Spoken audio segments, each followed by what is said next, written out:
Mic check.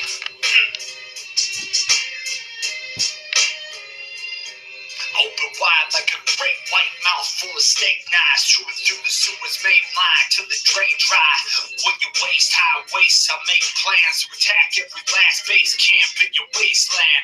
I scheme for weeks and draft designs on how to craft my rhymes like a mastermind. Whether young or past your prime, I'll eat you alive. There ain't no motherfucking reason to try, just die. Hope you're ready to run. I cut the tongue out of my son just to stay number one. No one will ever sit on my throne except my clone replica, who will never be better than what they stole the genetics from. Gang bang the beats we slang language. What up? Welcome back to the Auditory Osmosis Studios. This is Nick Ritter and your co-host, actually side host, or yeah, we'll say co-host because I can't do this by myself, Mr. Ether Hawkins. It's been a while. It has, but I want to say thank you to our buddy the Rhetoric Thug, who is putting out these badass new beats, so we can't get these copyright claims that we've been getting hit on. Right. We were just like, hey, do you know anybody who can rap? And I happen to know a guy who knows a guy. You know a few guys. Actually, we both know a few guys. Yeah, and they all dwell within my skull. Well, yes. We won't get into that. No, it's kind of strange because, like the rest of the nation, there was a shell shock of some sort. Like, we got knocked out of the air after the Trump election, didn't we? We were like, what? Trump won? And we just stopped. Unless we are already in the air because we're flying high out next to Trump Airlines. But isn't that weird? Like, all throughout 2016, we were consistently doing shows and we were enthusiastic and we were like, my God, this year's a year of the quickening. Everything's going to change. And guess what? It did. I think it did, right? We called it. Yeah, we did call it, except for we didn't necessarily believe that Donald Trump was going to win. No, but I don't know how many times I think we referred to him winning more than we referred to him losing because of the simple fact that we knew that she wasn't going to win, right? Right. Well, in the establishment itself, it was using this kind of reverse psychology. Like, I'm still not entirely convinced by the whole Brexit the populist uprising versus the Davos international brand of transnational cooperation. Are the people fighting back? Are they? Like, that's just it. It's really hard to tell, and I think there's a hidden episode. People may notice that this is episode 29. There's a hidden episode 28, which will probably release later on with our first video, probably episode 30. Because we're going pro. We got it. We're ready. Yeah, you finally. Well, we as finally a studio. We did this. We got this. We did it. We're pretty much set up. We just got to get all this stuff put, to make our faces look semi-decent. Right. And I just think we'll release episode 28 when we start getting some video content. And it will be more of nostalgia for those who want to listen. But this, we keep saying it, but this may be the last vocal. Should we do a year in review because it was our last audio, or should we do a year ahead? Because let's do 10 minutes of review and what happened throughout 2016, and let's just throw it out there, like whatever. No, you don't have to worry about the chronological order, and then we'll do 10 minutes of the future, what we think 2017 is going to be like. Right. And if you want to start, go ahead. I'll let you go first. All right. Well, sorry, I got a little interruption. Well, I thought 2016, throughout 2016, I was really, anxious. I was really anxious about all these events because so many different things was happening. We had the Olympics. We had the presidential election. We had the controversy of a reality TV star becoming a president. And a reality TV star becoming a woman. I mean, so many things happened in 2016. Hang on 1 second. Let me go feed our auditory osmosis puppy. There you go. Keep on. Not only that, but we should bring the puppy into the episode when we get some video with our Going Pro camera. But yeah, 2016 is so incredible because people could sense that there was this change in the air. But when you're in the now, when you're in the moment, you cannot actually see it because you're in it. It's like the fish in the water doesn't know he's in the water. So the fish could never perceive that he's in the water. Therefore, he could not discover that the water was all around him. That's what it's like being in the now, being in the simultaneous happening. But the point is we had Justice Scalia die, whole A-list celebrities pass away, so many events, and throughout all of 2016, I kept reiterating. I can honestly say that 2016 was the worst year for music ever. A lot of people say it was the worst year for a lot of things, but I didn't see it like that. I thought it was a year of change, and from the beginning, I was saying this is a year of change. After this year, the world's going to be different. Well, Brexit happened. Yeah, Trump happened. This is why I say just for music, but change, yeah, it's the best. I guess that would be the best phrase or word to sum it up. I mean, there were so many things that occurred, like a lot of the old identities that Obama finally brought change. Yeah, he did. Exactly. Years later. We were waiting for the hope, and then eventually we just got the change.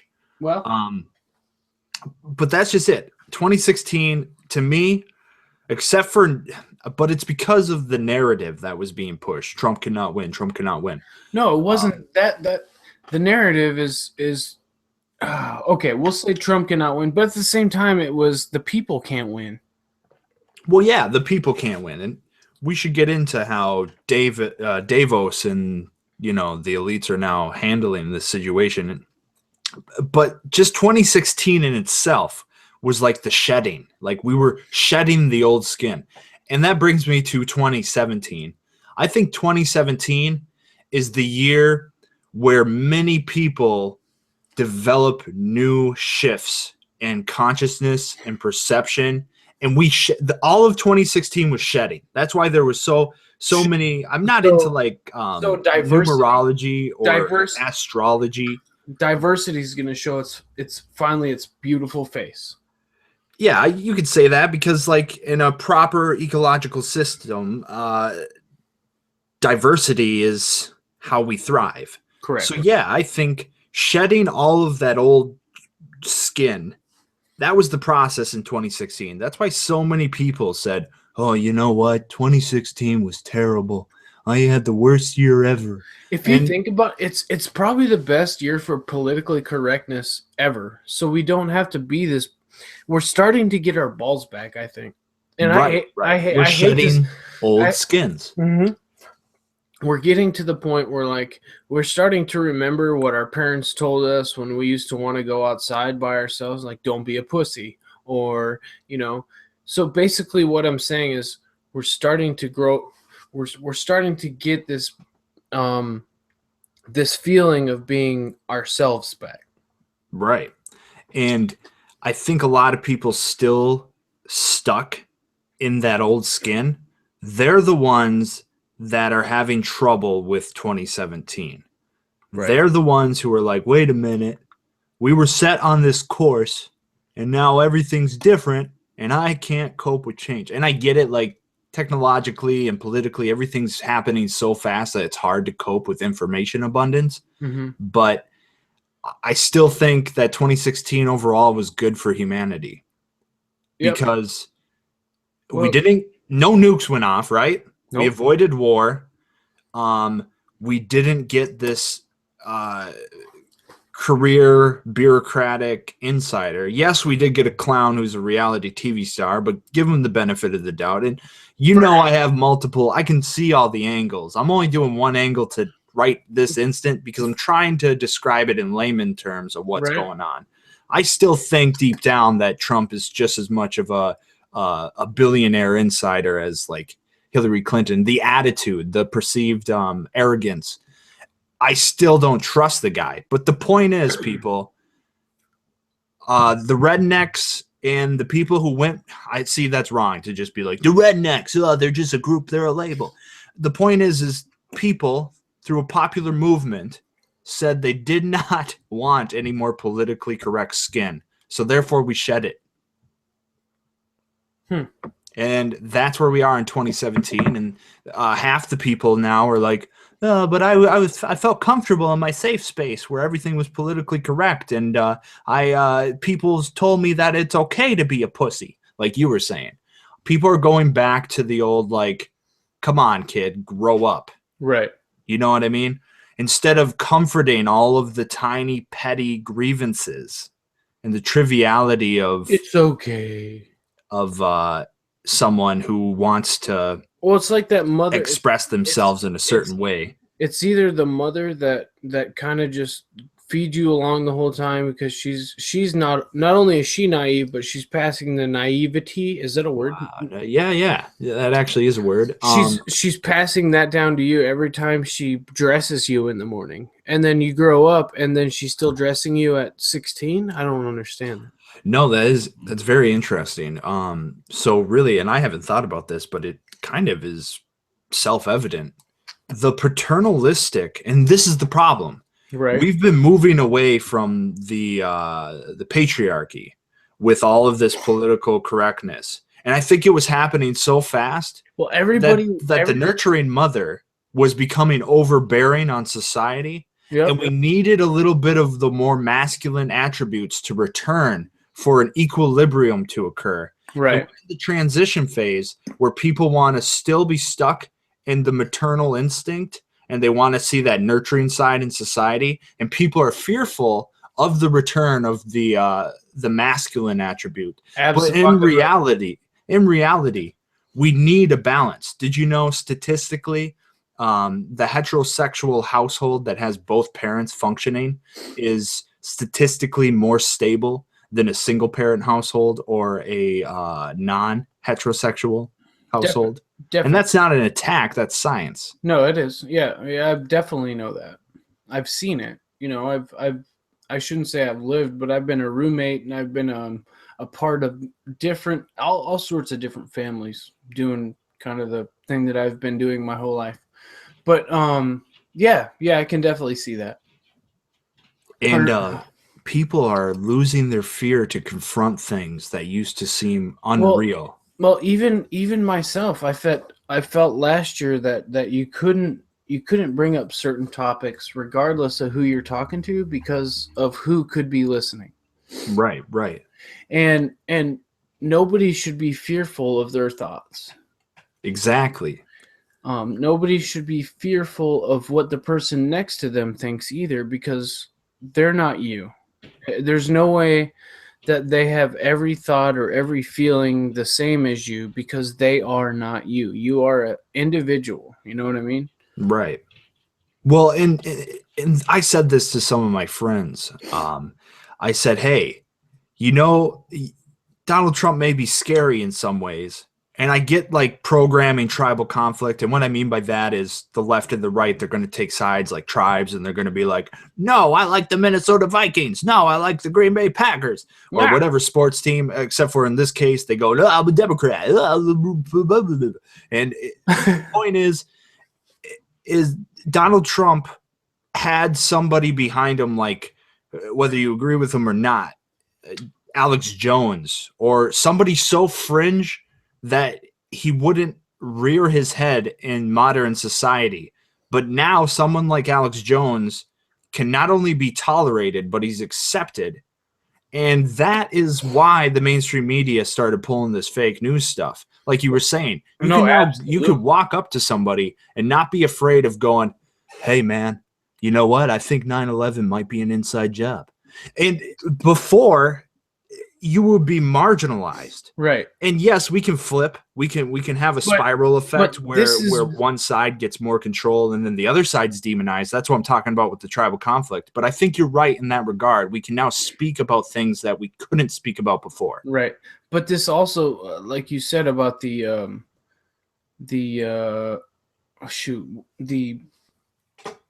basically talking. Okay, so how did you explain tribal conflict right before that? What did you say? What was your exact words? Do you remember? Well, I was saying that we can program, like we can have tribal conflict and people will side with one side or the other, but we're eliminating politically correct language by tolerating people like Alex Jones and having him nobody's saying this. Yep. I don't know what you were getting at with that point, but I get it. I'm here. I'll just speed it up to what I was going to conclude. Alex Jones, nobody's saying this, but Alex Jones is technically a classic kingmaker. And what that means is like a journalist can be so influential in the field. That's why he can promote and make somebody a king. But this is and here's where the fake news part comes in, right? So because of him and other things that our government from last year has put out, right, they're going to be able to to put these quote unquote fake news and say, hey, this is fake, and now they're going to be able to just because they wanted our internet to be sanctioned, like kind of like China. They wanted us to see what we're supposed to see and hear what we're supposed to hear, blah blah blah. Well, this gives them an easier step towards it, right? Or does it not? Well, and we handed off, I think, like the IP or something to ICANN, a UN division, and then at Davos, China, and their leader was like, I will lead globalism. And for some reason, the Democrats were like, yeah, you should lead globalism. We're talking about a leader with a country that killed more people, if you look at their past, than China? Stalinist Russia. Yeah. China has murdered more people than Stalinist Russia. I'm pretty sure. And Hitler's Germany. I'm pretty sure it's kind of like malaria. So malaria has killed, I've heard this on Joe Rogan's podcast, I just have to say this, it's killed more people than have ever I would say half the people that have ever died ever. It was malaria. And now it's what you're talking about. That's the new death. Well, yeah, ideologies can make people do a lot of dogma can make people do a lot of things. Right. And when the atheists attack religion and structured religion, that's just one feature of dogma. You can be politically dogmatic and be just as absent-minded as a fundamentalist Christian. Yep. So that's my problem with the atheists. They in their own thoughts, they become dogmatic. And they don't recognize that. I think you should always have like a suspended judgment. And if the atheists are going to attack organized religion, why aren't they attacking organized political identity? Well, it's Christians. It's the same thing. it's like you're not Christian, so this. Right. Well, it's just dogma in general. Yeah. It's not having a suspended judgment or the technique of suspended judgment. Because everybody has to try to attain to some certain belief, but nobody wants to believe what they want to believe. They have to believe what somebody has already written down or came to the conclusion of, 100 years before technology, at least. Well, and I just want to remind the listeners that all of this stuff we're talking about is kind of the epidermis layer, because who's to say that the dialectic, and what I mean by that is two sides of the same coin. Who's to say that this mainstream journalism versus user-generated journalism isn't being exploited by design? And what I mean by that is, who's to say that the Alex Jones character isn't already a deep-seated agent of the state to create an artificial dialectic for people to live by. Well, And that's fake news too. That's like the breakdown of fake news, because not only is quote unquote Alex Jones making fake news, but the government wants to put fake news out there, so there is fake news, so they can control everything we hear and want to believe. Yeah. And the Oxford Dictionary for 2016 said that the new word was post-truth. And it's funny because I've actually heard people like use that as like a reason, like as if it's a logical way of arguing. Be like, I don't agree with you, but you're probably right because it's post-truth nowadays. We're entering into it. I'm serious. Where is this? Some random bar in the middle of the Mojave Desert? No, this happens in like real life. The point is rural Midwest about dogmatic thought, and when people start going, "You're fake news. You're fake news. No, You're real news." No, you. Exactly. When you get to that level of tribal conflict, and then if you have a technological layer that is already a virtual noosphere, that virtual overlap creates cognitive dissonance in the population. And what you end up with is an entire group of people who cannot differentiate fact from fiction. So sometimes that tribe wants to just fucking freak out one night, take over the other tribe, and fuck all their women.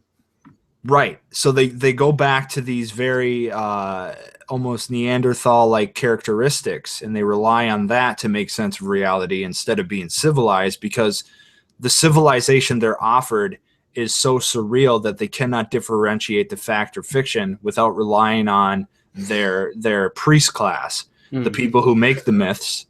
And this is what's dangerous about this, the epidermis level of reality that I'm seeing.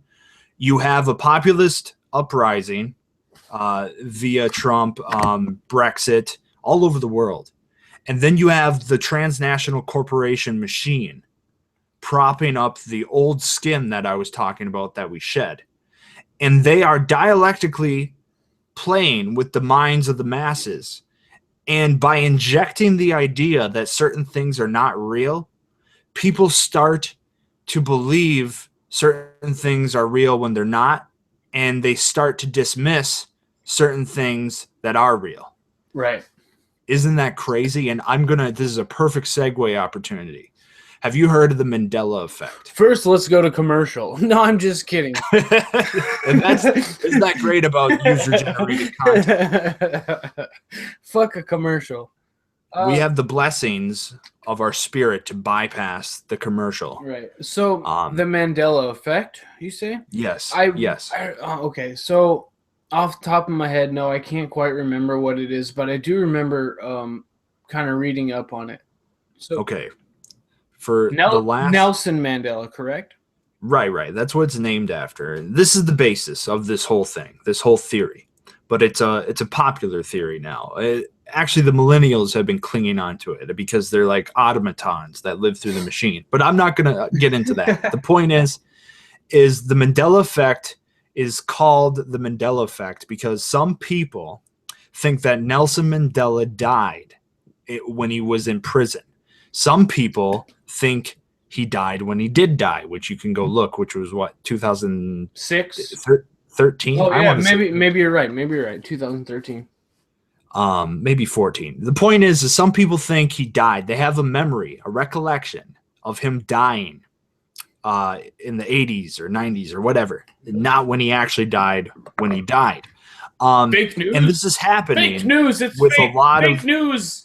Exactly. This is a symptom. This is a psychological symptom inside of people, and this is what I'm getting at. This is the epidermis level of the surface symptoms that kind of reflect the inner, because everything outer is actually an inner utterance. But anyways, word gymnastics with Ether Hawkins. I love gymnastics. But yeah, so the Mandela effect, people think that CERN is at a quantum level repositioning different dimensional bonds. This is the science behind it, or the theory, or the fringe behind it. Most of the people who believe it don't have an explanation this deep, but if you dig deeper, the more astute individuals who are trying to get to the bottom of this theory are like, it's CERN, they're up to no good. So they're saying that at a quantum level, they're merging and rewriting very small things that cause butterfly effects, but will not actually disrupt certain things in our path through space-time. Wow. And let me give you some examples just to test your memory and see if you have what some are experiencing and calling the Mandela effect. Okay. All right. Okay. What is Darth Vader say to Luke, I am your father. Wrong. It's now no, I am your father. What? I'm not kidding. Some people believe that somehow people are editing small trivial facts in our life, and they're toying with dimensional space-time bonds somehow. And 50% of the population has recollection of one-dimensional timeline, and 50% of the population remember it as it is in this timeline. So as in they somehow shifted a dimension, and I'm not going to get into like how the chicken and egg exist, but they delineate through time space. So they edited our lives. They edited our lives in a test to see if they can edit space-time. No. I'm not kidding. All right, I'll keep going. So yeah, I was in the same camp as you. Everybody remembers it as Luke, I am your father. In fact, James Earl Jones in interviews says, Luke, I am your father. But if you go back now, it says, no, I am your father. Not kidding. You can that's not true, because it is true. I watched the pre-edited version, which I have, and it says, Luke, I am your father. Maybe no sounds like Luke, or Luke sounds like no. Either way, backwards and forwards, vice versa. But all right, I'll give you another example. But we also did watch Tommy Boy at our age, and Tommy Boy sat in front of a fan, and the fan was blowing into his face, and he said, "Luke, your father." Yeah. Next. What is what's her name? And mirror, mirror on the wall, who's the fairest of them all? Right? Well, guess what it is now? What? Magic mirror on the wall. No. Yep. No, because they even had it in Shrek. So did they fuck up Shrek too? That's the thing. It's like this weird dimensional bond where 50% of the data exists and 50% of the data doesn't exist. So the butterfly effect didn't affect Shrek, but the original data has been edited somehow. I'm not kidding. Like, you can go look this up. These are things that people are noticing. Well, and here's the weird thing. If this was a real experiment done by the physicians at CERN, the physicists, sorry, what would be the best way to actually see and gather data of the results? People talking about it on the internet. Who invented the internet? People. CERN. No. I mean, the military complex, but CERN had a lot to do with the World Wide Web and how it is today. Okay? So the point is if they edit space-time information, they could check it, cross-reference it. All they have to do is edit some main program of the internet, and that's space-time now. Right. Well, it's the information in the space-time. So, like, it's the idea in quantum reality, or Schrodinger's cat. The cat is alive, the cat is dead. In quantum potentiality, but it's in a box right now. How do I know? Exactly. But let me explain how this would work. The chicken and the egg exist at the same time. There's no dialectic. In quantum reality, the chicken and the egg exist at the same time, but space-time, as you pass through it, delineate the information. But we know that the egg came well before the chicken, right? Yeah, but the question is which one came first? But the real answer in quantum physics is they exist at the same time, just like in Schrodinger's cat. Yeah. The cat exists at the same time until you observe it. And how do you observe it? Through space-time continuum, because the space-time defines the observation. So if you edit Luke, I am your father, the space-time butterfly effect would delineate the rest of the information. All you had to do was edit that one little point. I think it's because of all the people that put into Yahoo, because that's the funniest part of Star Wars. It was like, no! Well, here's the thing. It's actually in the original film. If you go pick up a copy, it's in the original film now. No, I am your father. Go watch it. That's not true. Go watch it. There's other examples. What does Tom Hanks say? Mama always said, life is like a box of chocolates. You never know what you're going to get. Correct. Now, what does it say? What? Mama always said life was like a box of chocolates. No, but that's not true. Exactly. Well, okay, so this is what they can do. Okay, like this is what I was telling everybody about. Like if you bought the new Conway West. But this just isn't the digital information being restored or edited online. This is the actual information in the movie you own. No, it's not true because they can edit anything that people want, right? But as long as it's not the original document or a burn or a copy or whatever you want to call it of the original document, then they can make it whatever they want. And you see this in we'll go back to Star Wars, the bonus features or the cut features of it shows all the different stuff that they cut and that they've made better or different between. I'm not talking about the refined versions though. I'm talking about I know this, but if you think about it, the space-time continuum now is just information on the web. And when people want to use that information rather than the information that was given to them before, that's not what I'm talking about. I'm talking about people going to the original source, not the internet, and seeing that their VHS has changed. What? This is what I'm getting at. This is what's so crazy about this Mandela effect. Could it be a symptom of people not being able to differentiate? Or is this the perfect cover of a physics experiment where they have access to the quantum reality of space-time and they can edit in dimensional shifts, but they only want to do it with trivial things because they don't know what will happen, so they don't want to mess with big things. So they're basically just like every other show we've ever watched in our life. They're changing things that wouldn't have a major change on the outcome. Yes. To test that it's a proof of concept. And here's where it gets really weird.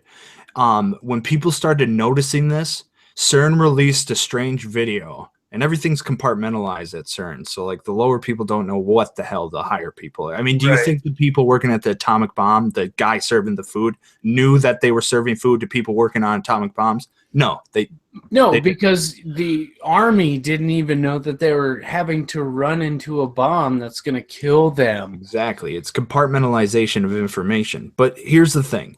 CERN released a video called Happy, and they played that, we're happy, we belong, if you feel like happiness is... Anyways, there's this scientist randomly in the video holding up a sign that says Bond 1, and then a sign below it, it says Mandela. And he puts his thumb up, and the video is called Happy. Randomly in this video. So a lot of people have seen that video. Yeah, a lot of people who are really trying to figure out what the hell the Mandela effect is, if it's a popular false recollection, because people have false memories. But the fact that more than 50% of the people are perceiving false information is very strange. And yes, I get it. This is the first time in our dimension that we can reference this in real time through the internet. But at the same time, don't you think that's just so convenient for anybody who wants to run a test like this to have information confirmed through the internet? Oh, the people are starting to realize we're editing. Oh, it worked.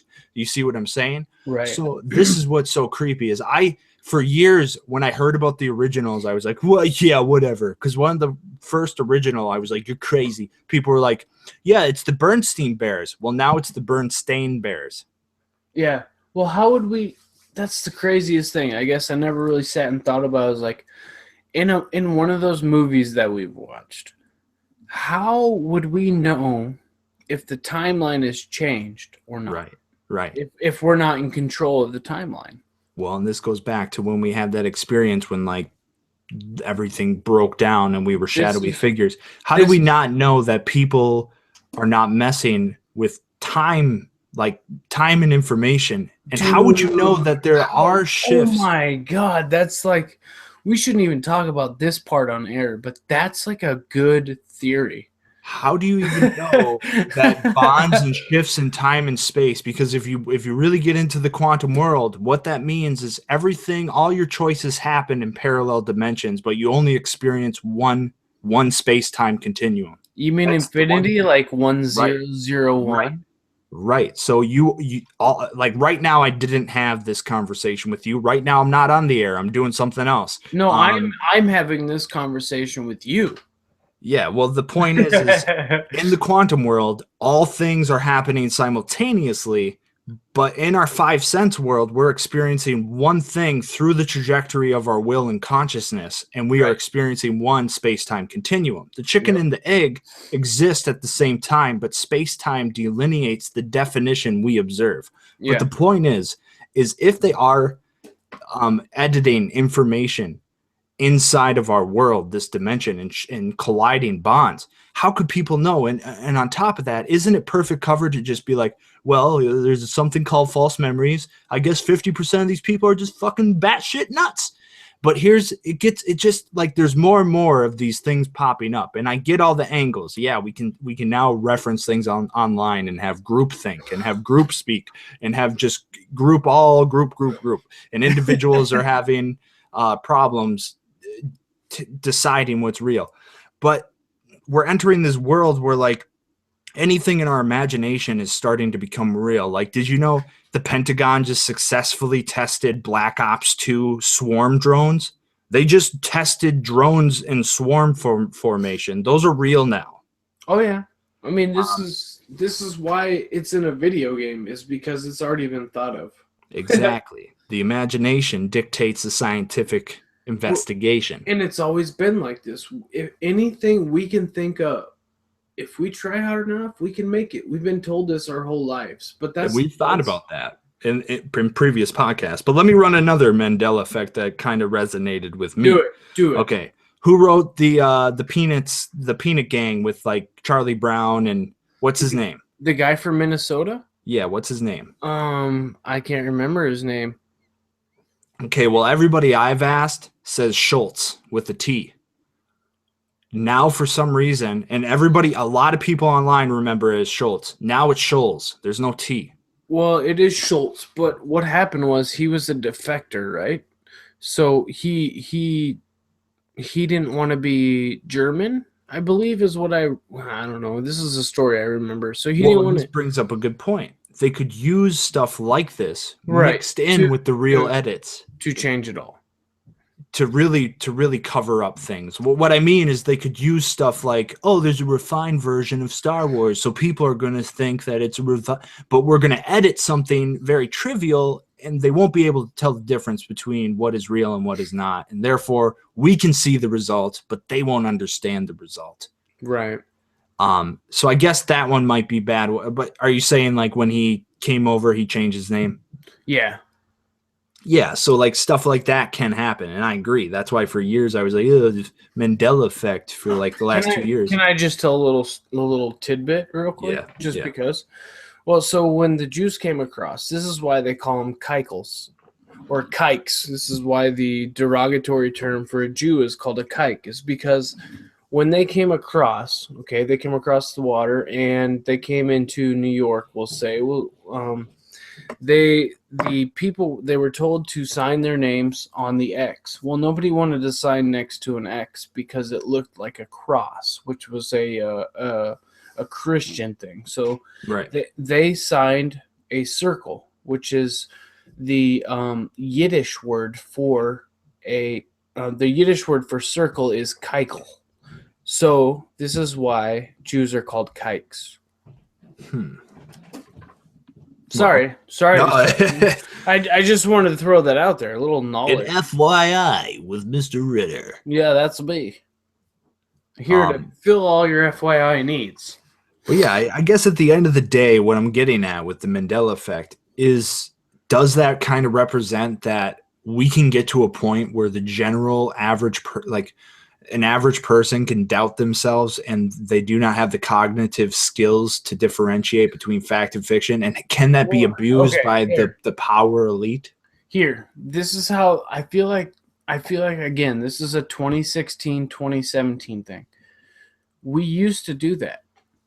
But now what we shouldn't do is doubt. There's, again, we're going back to this thing when you and I were growing up and our parents kicked us on the ass and said, get out there and just experience it. If you have any doubt, live life or ask us a question and then do it again the next day. You know what I mean? Like, stop being such a pussy and get the fuck out there.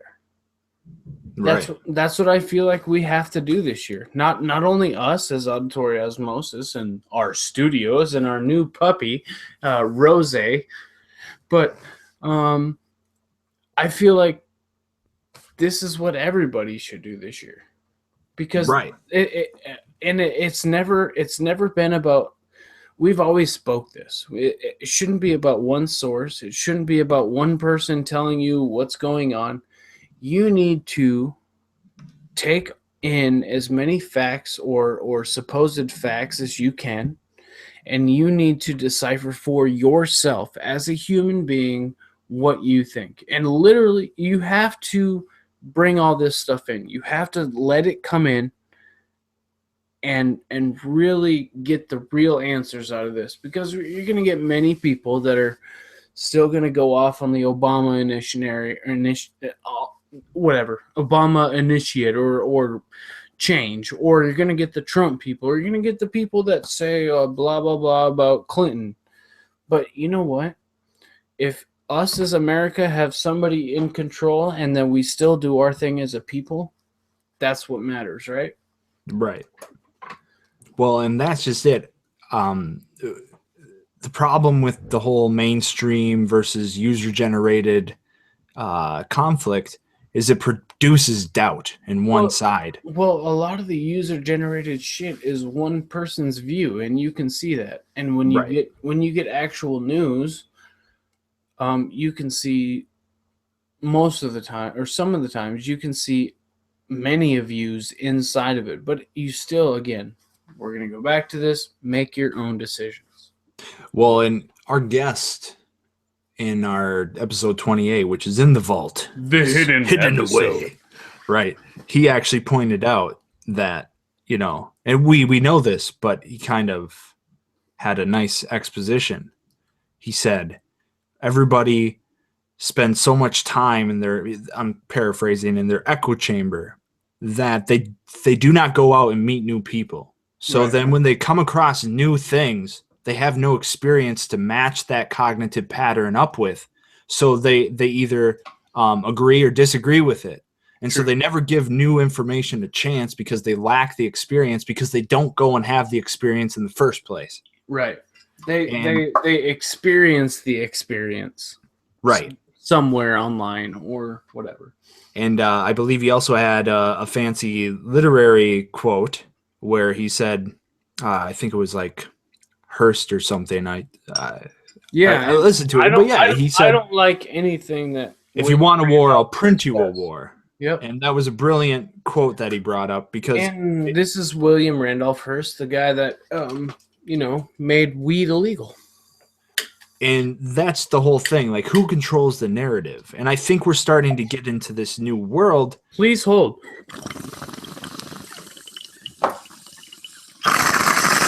William Randolph Hearst, suck a dick.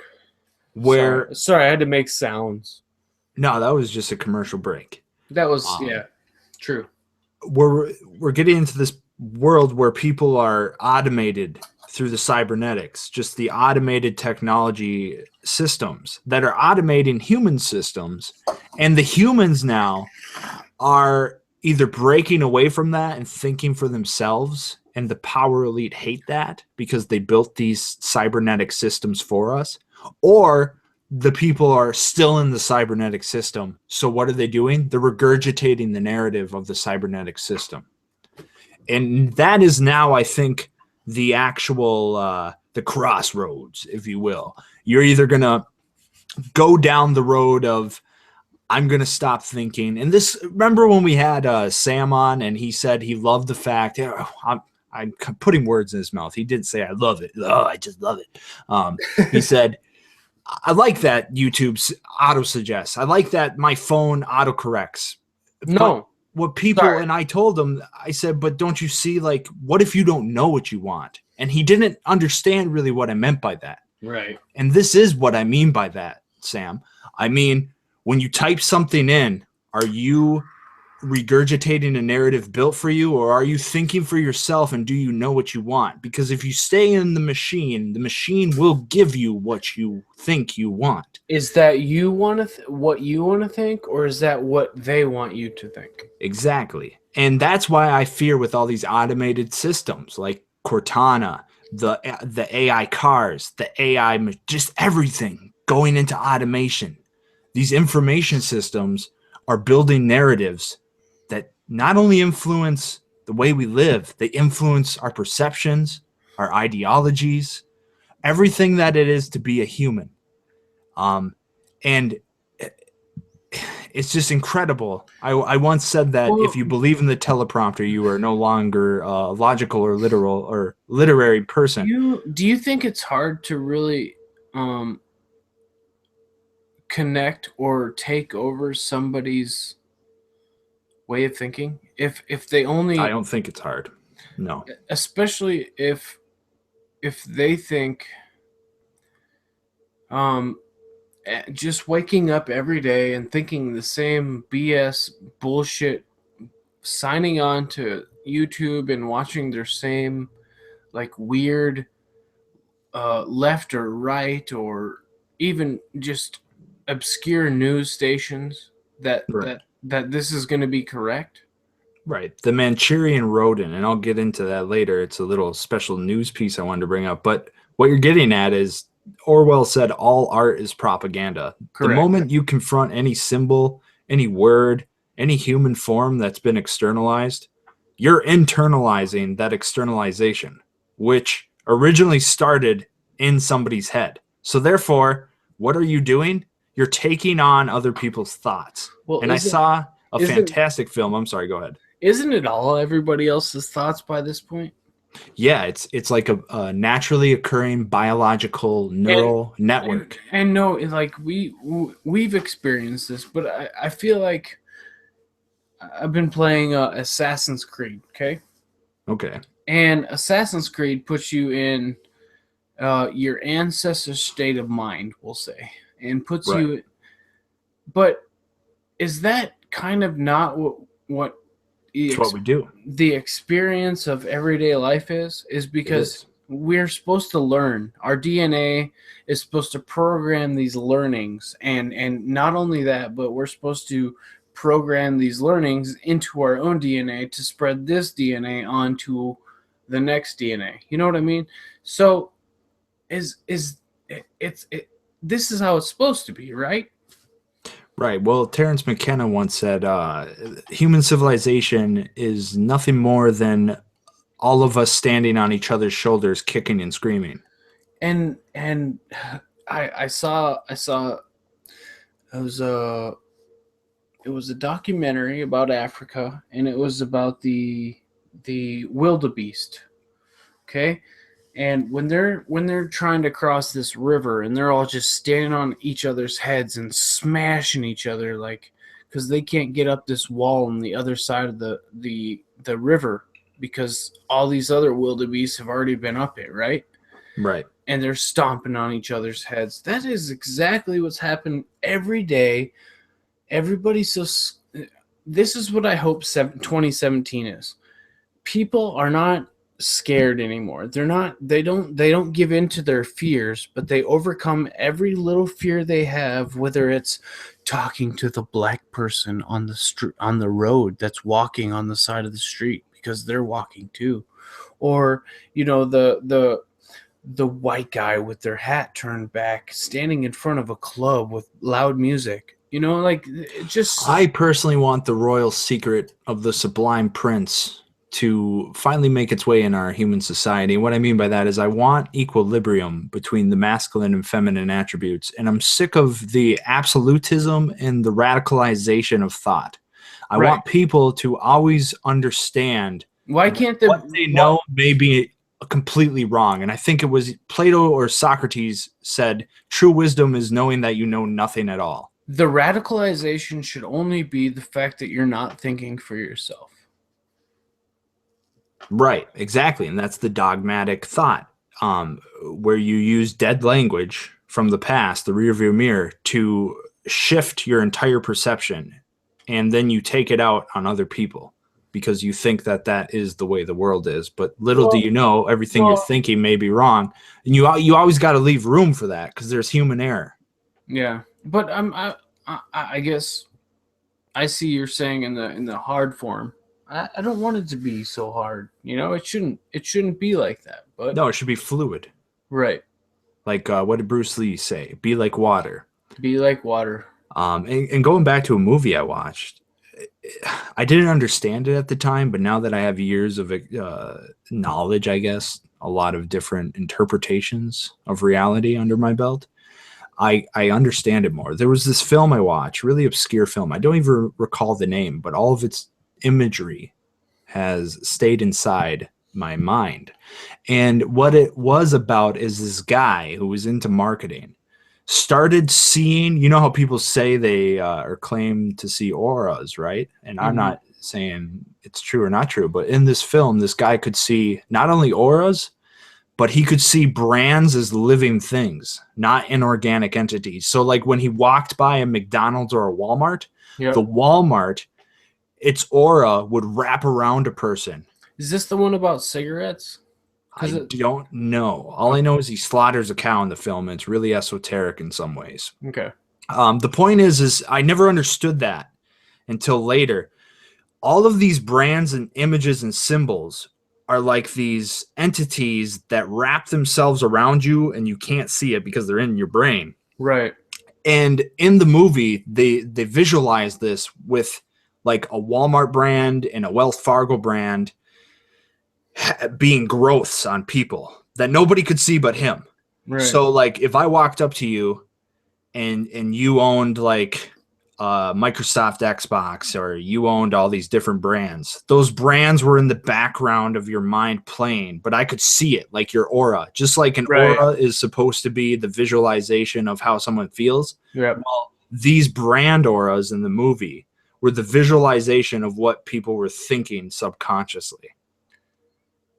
And it was really interesting because if you really think about it, like you were saying, when people wake up, they log in and they see all this stuff. Those externalizations become internalized. So therefore they control your thought consciously and subconsciously. Right. And that's incredible. And I think if people understand that, if people understand how you shape perception, they'll start shaping their own perception, which was what Nietzsche was getting into when he was describing people defining their own values. Right. Getting into your own way of thinking. And how do you do that, though? How do you have a human civilization where you don't have a uniformed and connected dogma? The thing about it is you have to have, I don't know if it's somebody in charge that says, think for yourself, do what you have to do, and actually, like, when you think about something, don't just think about it. Now all you have to say is Google it, because you can. Right. God knows if these Googles have been changed by the linear time. We'll just say we always got to question the source and the meaning. Right. But how are you getting it, and what are you getting? But why not get, like, if you're really trying to figure something out and you really have to, nowadays, again, I'm going to say you can, because you can Google it and you can find. Yes, you can. You can find 15 different sources. Yes, you can. And it can be the most fucked up sources, and it can be the most trusted sources that you and we'll say Spotify or somebody, I don't know. Spotify can't trust sources, I guess. I don't even know. Facebook, Twitter. So Twitter verified Spotify. I don't even know. Whatever. But you can get these quote unquote facts nowadays. Right. But you should always have the moderation, because people should understand You have to know for that. yourself. You have, and you can't just go by these words either. You have to live your life. Right. And people also have to understand when you're constantly, this is why I don't want to carry around a smartphone. If someone, You know what's weird? what's that? Nobody in the Auditory Osmosis studios owns a smartphone, but everything around us is considered smart. Great minds think alike. No, the point is I think having all that information creates real apathy. And I've said it in different ways.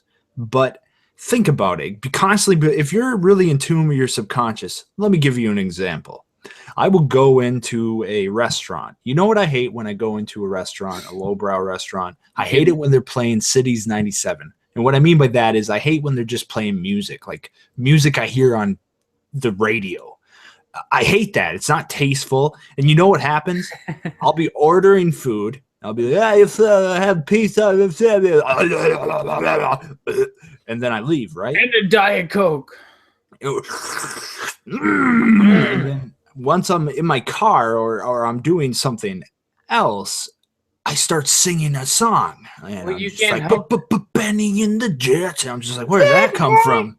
And then I think about it, and I know where it came from. It was actually when I was ordering my food at the restaurant. And Yeah. what I'm saying is all the stuff that you are unconscious, or not unconsciously because you wouldn't be awake, subconsciously Yep. absorbing is consciously externalized in one form. And I know that's very Freudian, but I actually have experience to back up that claim. Well, and I think all of us do. If you really take the time to turn off the smartphone and realize you're being clouded with this drug called social media, you're just being clouded, people. You're not getting real facts. You're just being smacked around with information. They found a way for this social media, which was, it was the old way that didn't work. So subliminal messaging never really worked.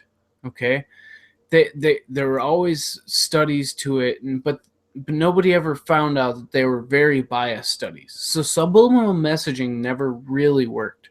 Right. It just increased probability, but there was few things like, yeah, you can put songs in people's heads because, well, they've also said the fact that the reason that humans respond to music is because we're how many percent water, and it vibrates that water. Resonance. Yeah, so like it vibrates that water at such a degree that our insides actually respond to every little bit of notes that we hear because it vibrates at some certain frequency, blah, blah, blah.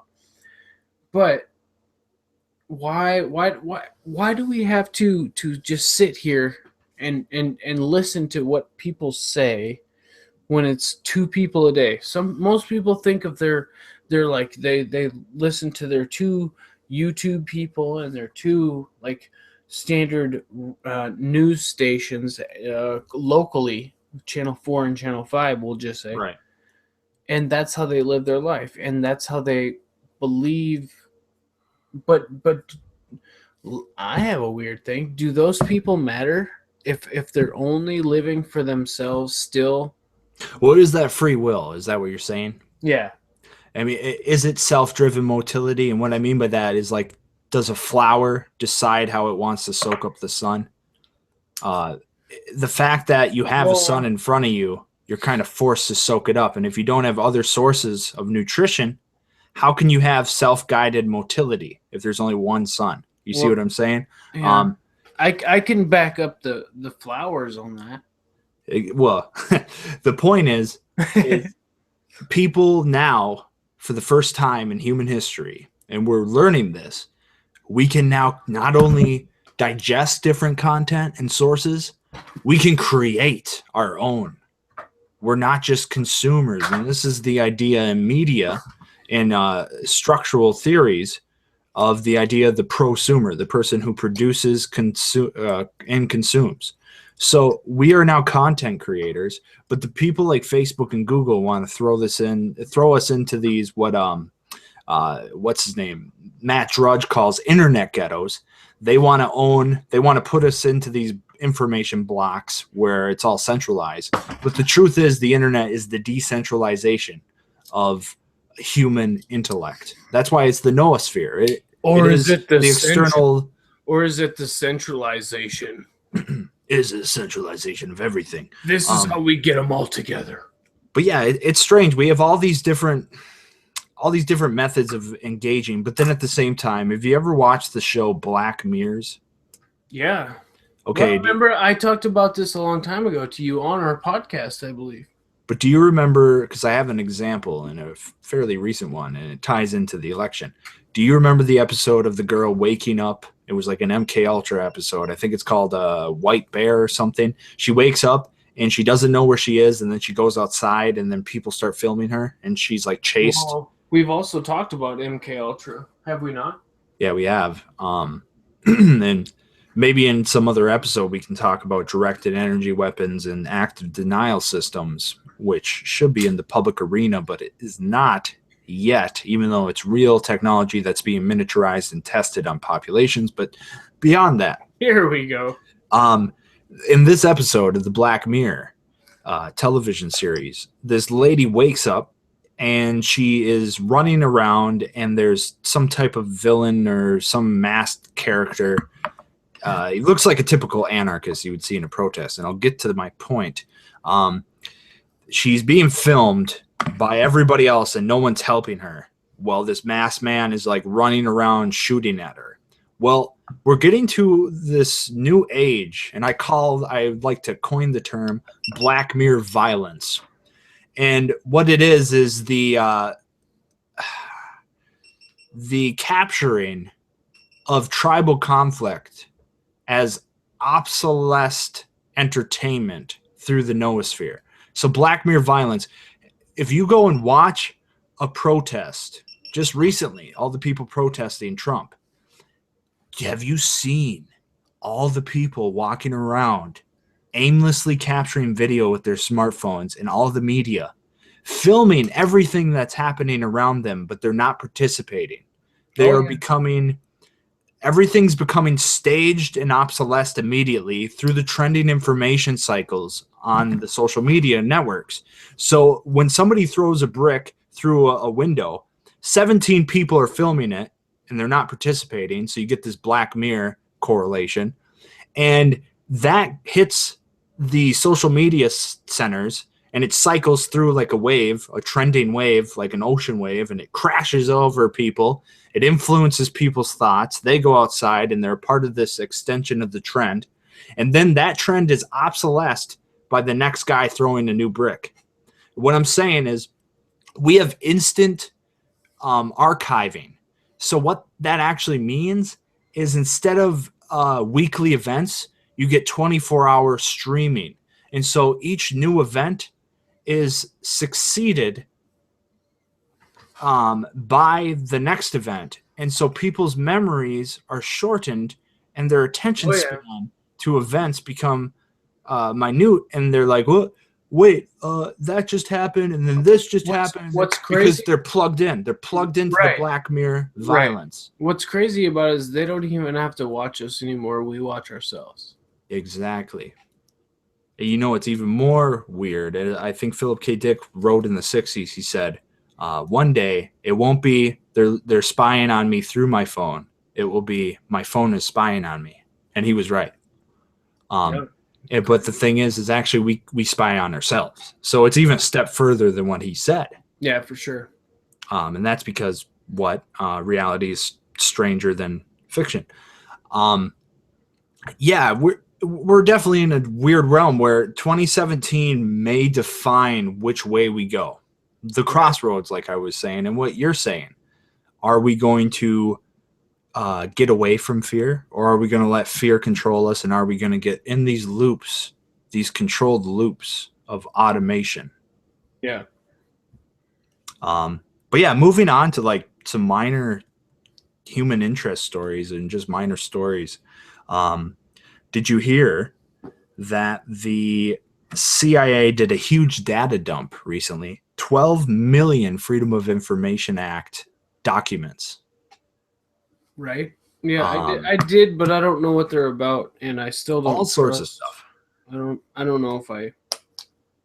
Well, they always like to give you the stuff that isn't going to be, they can sterilize stuff and sanitize stuff, but they don't care about giving you obsolete information. Yeah. So inside, they have Project Stargate, which was the remote viewing experiments, Yep. and how they had Uri Geller, That was already put out there years ago, though. Exactly, the obsolete information, because they govern through Newsleak. But anyways, they also have UFO stuff. I just wanted to ask you, how do you feel about 2017 being the year for disclosure? Now that all the political stuff is over. I feel like now that the sides have been taken, I feel like the only way to get rid of sides is to disclose. Disclose. Put worlds against worlds now. And that's the only step that they have to like unify who we are. Right. Because there's so much conflicting information that people are losing their sense of reality. But I think I talked about this in July of last year. You did. That's why I wanted to, I guess, brush this information across you, because maybe disclosure. I was a little late or a little early on my end of disclosure, but I think it'll happen. I think it'll happen soon.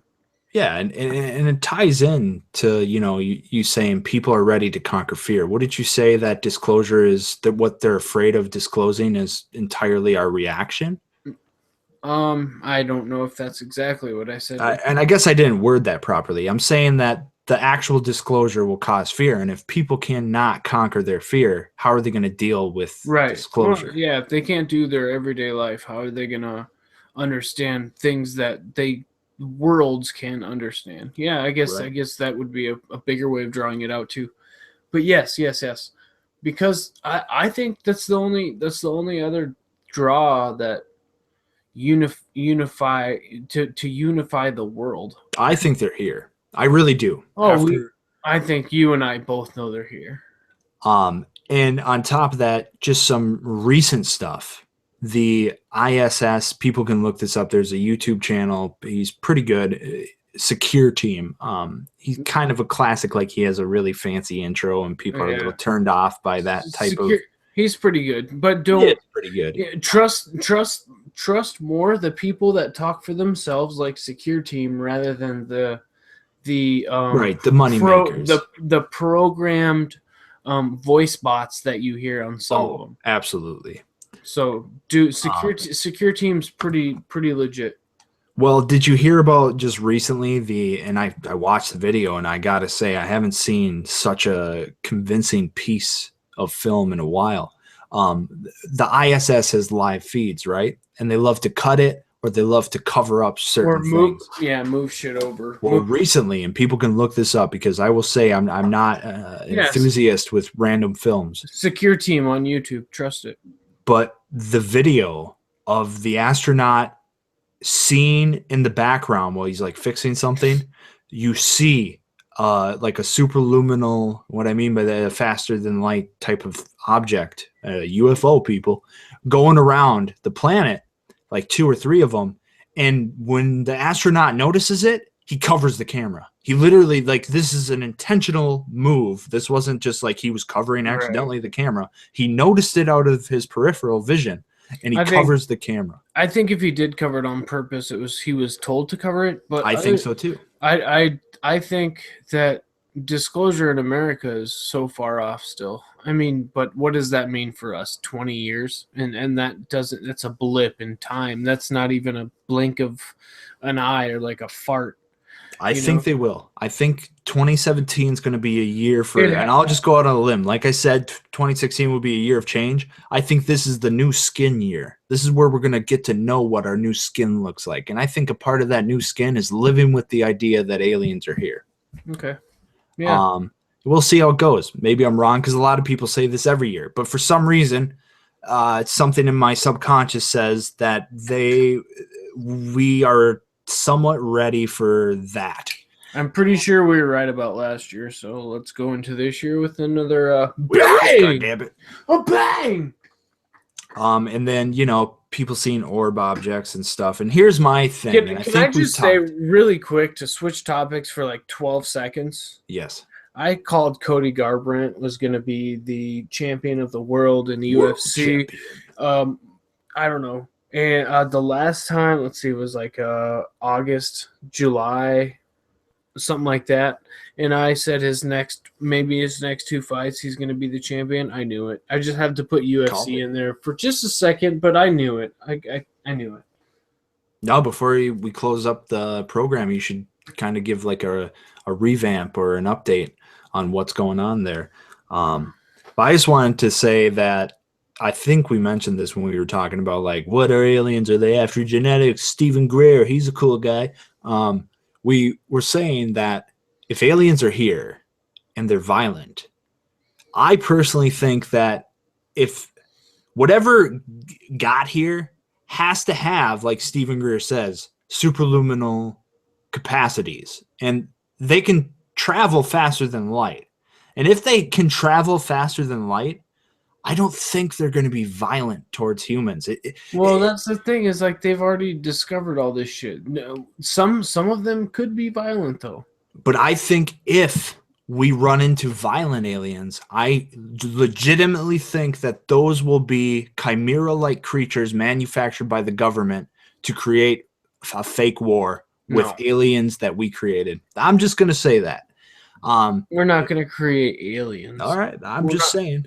We're not going to create the farthest we'll go is like little robots that give us massages and suck our dicks. But well, I still think if they can splice and they can edit the genomes and they're starting to do genetic stuff, they're going to grow some funky shit. Well, the thing is like once you get to a point where the genetics and the electronics work in sync with each other. Oh, they're doing that. It's called bioelectronic. I understand. Science. I know this, but once this starts working together, it's gonna make its own thing.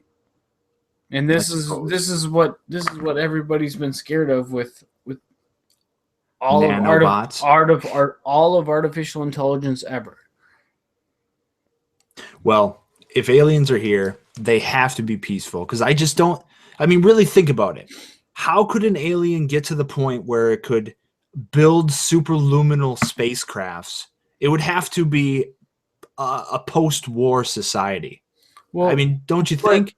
But you can think of it two ways at that point. Are they a post-war society looking for more resources and more war because they need to win? Because they need to take over something to live, or are they a post-war society that is trying to like show people that war is not necessarily necessary and you can live in the universe without all the bullshit? I think that's the case. And there's a new thing I've been exploring with somebody else. The idea that this is going to be way out. You know, radar backwards is radar. But anyways, palindrome. Yeah, it's a palindrome. Goddammit. The point is humans are not going to be accepted in the universe until we can differentiate fact from fiction. Because, like you were saying, aliens would not want us out there fucking things up. They wouldn't want some apes. Their fact is a whole different fiction to us, though. Exactly. So if we are still confused by lies created by humans, don't you think they wouldn't want us out there? Don't you think they wouldn't understand perception? Well, maybe not our perception. We wouldn't understand their perception. But that's the thing is if they're better than us, they have to understand a perception that's more than us. Right. More advanced, more sophisticated, and more than our five senses. So you can't we only have five senses. A lot of other senses are still out there that even on this earth, other animals and mammals and other beings have. So, like I said, I still think artificial intelligence is the wrong game. We should be augmenting the other animals here for their insights. I mean, that sounds out there, but I'm serious. Artificial intelligence is not going to offer anything new. But if we can get a dog to start talking to us, can you imagine the new ways of thinking we can explore? That sounds good, but I'm serious. Well, it's like dolphins, dude. Right, exactly. What do they know? What do the redwood trees know? That's the whole point. Like, if we can extract information in the way they think. Speaking about redwood tree, did you hear about the redwood tree that finally they had to take it down? The one you could drive under. Man, that's sad. That's a bummer, dude. It was like That is. It was 200 plus years old. Nobody knows Isn't really. there like taxidermy for trees? Yeah, well, you can supposedly see the layers or the circles in the trees once you like cut it down, but you still have to cut it down. And who knows if that's correct, because what we're finding out is this world has been a civilization has been along a lot longer than we think. Right. Well, that too. And how many times have we Talked about that. well, no. How many times have we destroyed ourselves and had to rebuild? We don't know. What if we did come from Mars? But going back to a theory I want to explore, I want to get your opinion on this. What if, hear me out, Listening. aliens are here and their whole purpose is to lie and lie and lie because, okay, an evolution, right?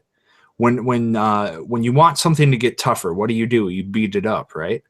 Otherwise, it won't get tough, right? Because cause, effect, evolution, you got to have that. So what if the aliens are here guiding us through tough love, or what we would call tough love? And what if the whole purpose of our evolution is to transcend all of the bullshit they tell us, and we reach a point collectively in our evolution that we no longer need them to help us evolve?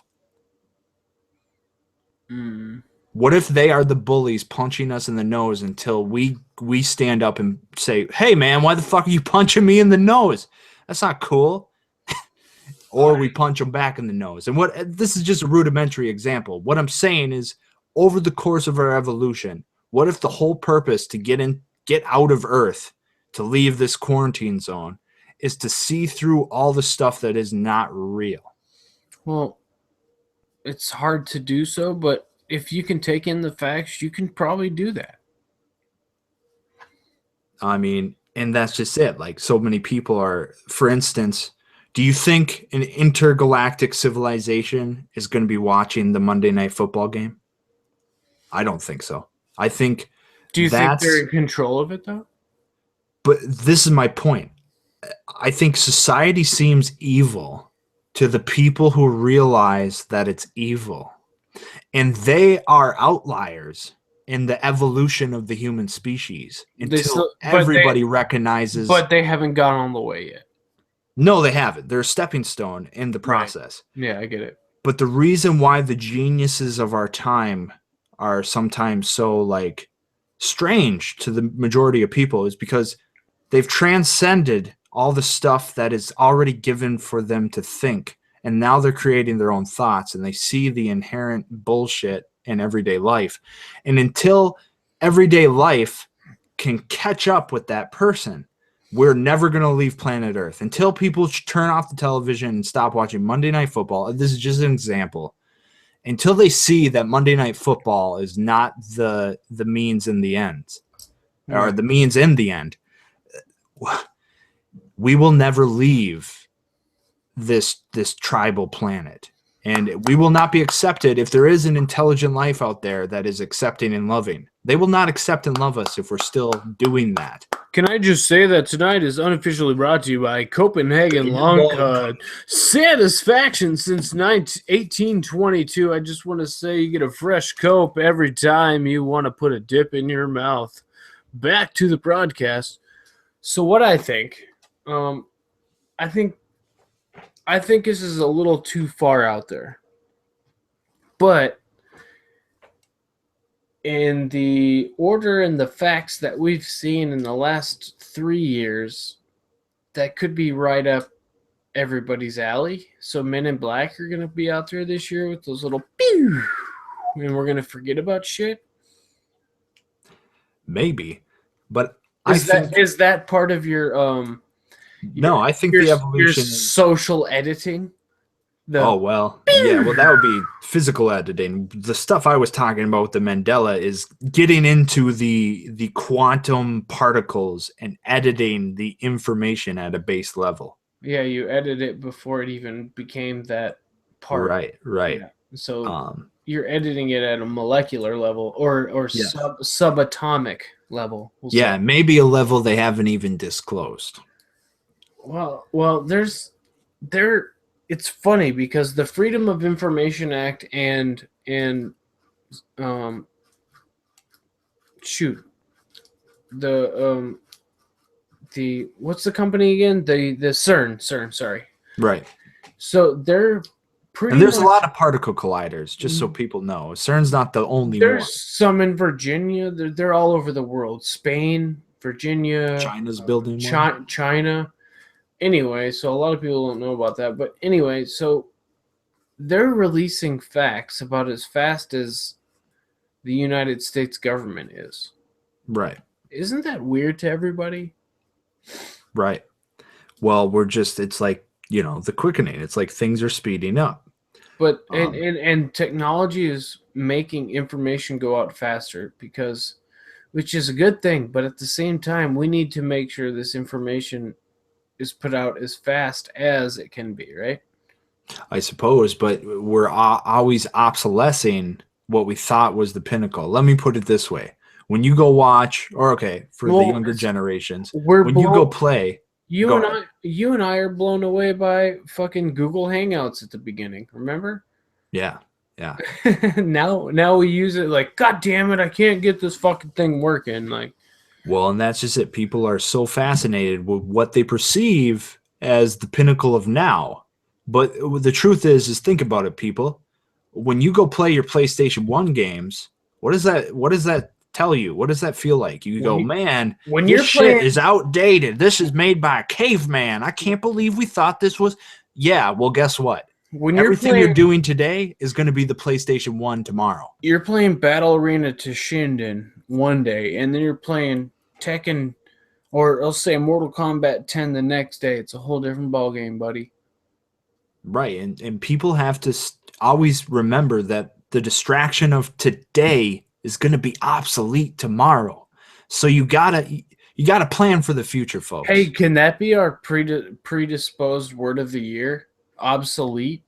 Oh yeah, I think that is. Because how much bullshit do you think is going to be proved wrong and shown wrong, and then how much good stuff is going to be like pushed out of the way and like told that there's a better way now because the new skin is coming in, baby. Yep, that's exactly what this year's about. I think it's a good thing. And notice we haven't talked about a president in I don't know, maybe 40 minutes or something of that nature. Well, because we all know it doesn't fucking matter. Well, the only way it would matter is if the power base that is a part of the old skin if they want to have a war before we really get our new skin. Well, and if we have to go through that could be dangerous for the human species. I think the people of the new skin have already put in so much out there, and they've already pushed their way in so much that we have deemed this year the year of obsolescence. Obsolescence. Sure, we coin a new word. Can we coin another new word on auditory osmosis? It's like synchronized obsolescence. Ooh. Obsolescency.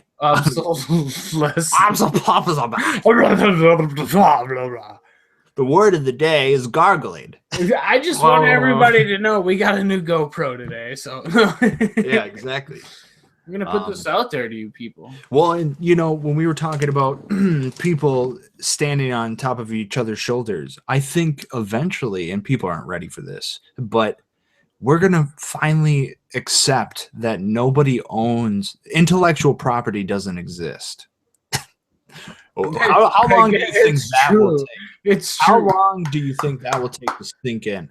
I think as long as these people keep taking their spankings this year and sucking it up and being a fucking human and being a man, because you have to call everybody a man now or a woman, but nobody wants to be called a woman, so you have to call them a man, right? Oh my God, my head's gonna explode. Right, and playing the Assassin's Creed games, you were saying that you had the realization, which I'm sure you've had, but it was just more of a demonstration of your realization that we are all just the end result so far of the genetic compilation of our ancestors. So I can't say I got that from that game, but I guess that shows another way I may have came to the conclusion of. So how can anybody actually claim that they have intellectual property? Because your intellect is the property of other people, other intellect. But So it's still my genes. It's still my genetics. So why can't I claim my genetic you heritage? can. We can slap your name on there, but there's no. What I'm getting at is people can be like in the history books. They can mark their name in a book and say this guy was responsible for organizing the periodic table this way. Yeah. But there's no sense in the future of going. There's no sense Hey, in the violence. yeah. Hey, you owe me money that doesn't exist for something that I created that I stole from 14 different people because I reorganized their thoughts. You know what's crazy is how many people, if people took that phrase to thought, okay? Right. Money doesn't exist. Well, it's just an organization tool, which we need at the moment, but we can transcend Well, yeah, it. we do, but at the same time, like, you can make your own. You can do whatever you want to do every day. You can make your own and fun. Make money. Right. You can make it out of nothing. Yeah.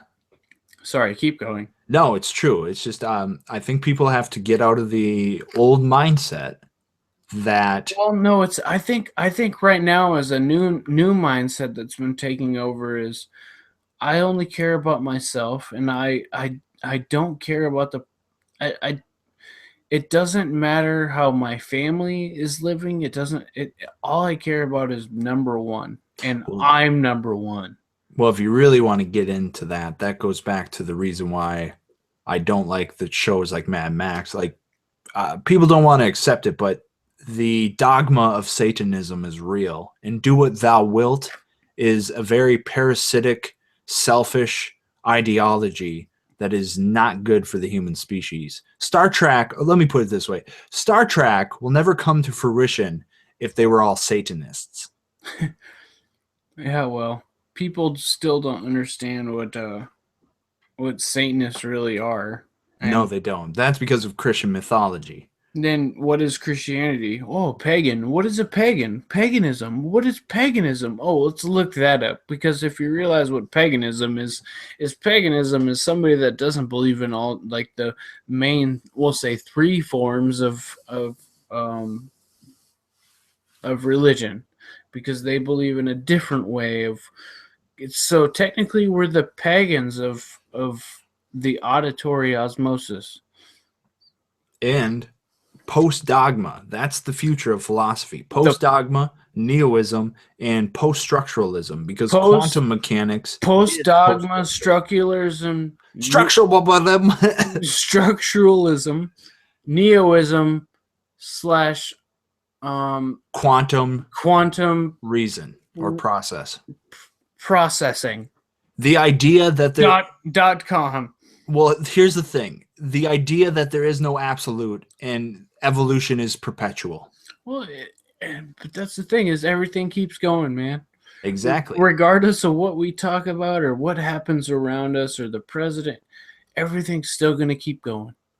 But people invent and believe in the purpose of their own absolute thoughts. Yeah. They think what they think, and what their social environment thinks is all cricket, it's all right. Yeah, it's a strange world. But getting away from the gravitas. That's my favorite word still. It's a great word. It's my favorite word. I still, even though it's overused ever since I was little, I still like the word digital just because of the way you say it.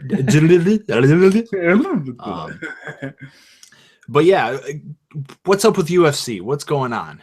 A lot of stuff has been on. Dude, it's okay. So they sold out to I can't remember the acronym for this company, but they own WWE and blah blah blah. So they're a shareholder, or do they own?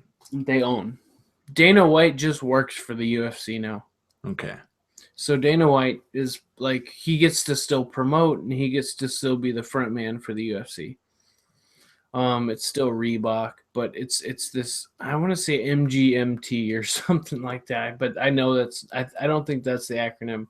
You might be able to find it for us. But so we'll just talk about the fighters, okay? Cowboy Cerrone's just still a motherfucking badass. And I called this back in the day when we saw Cody Garbrandt. I think he's only done 3 fights in the UFC, and he's made his way to the top. He's still undefeated. He's just a bad motherfucker, okay? He took on the guy, you know, Uriah Faber, right?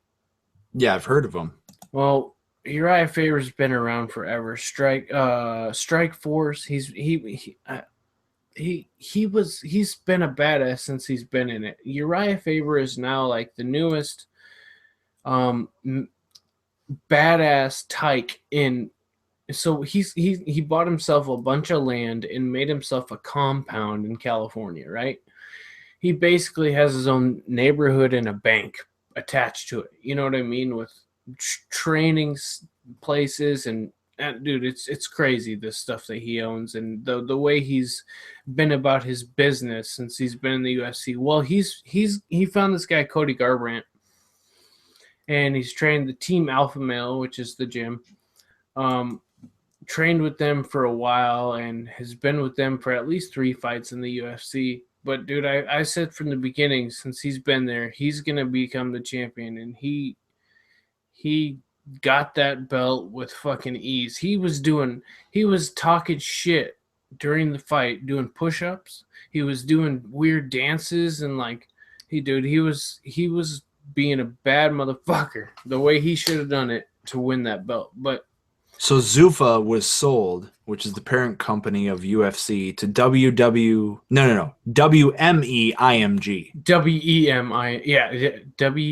WEMIMG. Yes. Okay. Apparently it's the International Management Group, which is a global sports events talent management company. So now that this is happening and it's been sold, there's other spawns coming up. So which is really cool. So like if you remember K1, if you've been an MMA fan for a long time like me, you remember K1 and Pride. Well, Pride fighting was in Japan, and Pride basically let them take the drugs. They let them do all their whatever extracurriculars, and they get to fight. So this is one of the ones. Risen is one of the newest organizations that's came up out of the UFC, being basically the almost a monopoly over MMA. But then there's Bellator, there's Risen, which is, again, I'm going to go back to Risen. It's the craziest fights that you've ever wanted to see because they let them do all the drugs you've ever wanted them to do. Oh, wow. It's really cool. But it's how Bellator? No. Bellator is a different one. It's still under the drugs, and they can't do all the drugs and stuff that Risen, Rizin. It's a Japanese company. And the Japanese company, last one was Pride, and they sold out to UFC a long time ago too, which is where Mauricio Shogun Hua and Rampage Jackson, Chuck Liddell, a lot of them came from Pride because it was it literally was a tournament. It was a 3-fight tournament, and they had to win 3 fights to be the champion. Mirko Cro Cop was one of them. He's the Risen champion right now. Risen heavyweight. I'm gonna say Ryzen heavyweight champion right now. He just won that championship probably like 3 weeks ago, something like that. But it's amazing to see what's coming out of MMA now because there's all these other ways of getting into it. Right. So basically, with the new management company, they have some cross-brand events? No. Or is it just other people looking for fighters? Yeah, well, other companies are coming out of the woodwork and like being able to. It's a free market, right? Right. So these people are getting to put their balls out there and starting their own MMA organizations. So and some of these organizations can work with the UFC, and some of them can't, of course. But we all know UFC is like the number one. That's what you want to be in, and that's the hardest one to stay in, the hardest one to train for, hardest one to be 100% for, because there's no drugs, there's no the only thing, the thing about UFC right now, the best people in the world fighting, is they're giving it 100% every day. They don't do their movies. They're not doing. They're basically only doing what they have to do in the UFC for extracurriculars as they can. It's like the Olympics. Mm-hmm. Because you get all these. What we're seeing now is even Ronda Rousey and people that are doing movies that are in UFC or fighting. You have to be 100% to fighting if you're going to be a fighter. Other than that, you don't necessarily have to be 100% into it. Like, you can still be a comedian and have a podcast, right? Right. But you can't be a mixed martial arts fighter and like hold a black belt in jiu-jitsu and be a championship or a champion in your weight class if you're gonna have a podcast or gonna make your stupid, you're gonna do things like people want to do nowadays to get their word out there. You know what I mean? Right. You have to be 100. Your word has to be your punch. You do that during your retirement. Yeah. Your word has to be your punch in the face to the person across from you when you're fighting. You have to prove yourself, and you have to stay.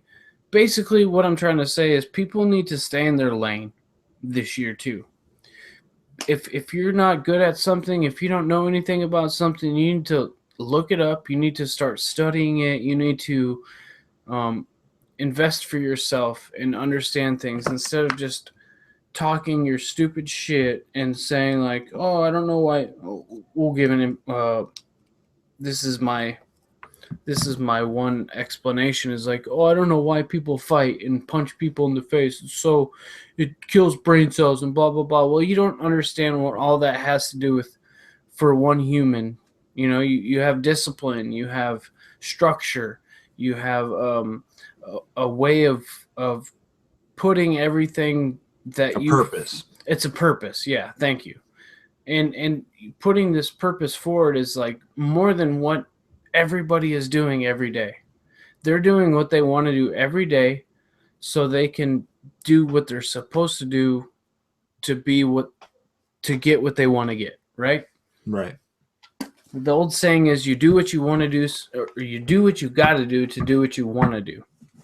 Right, the price of attainment. Right.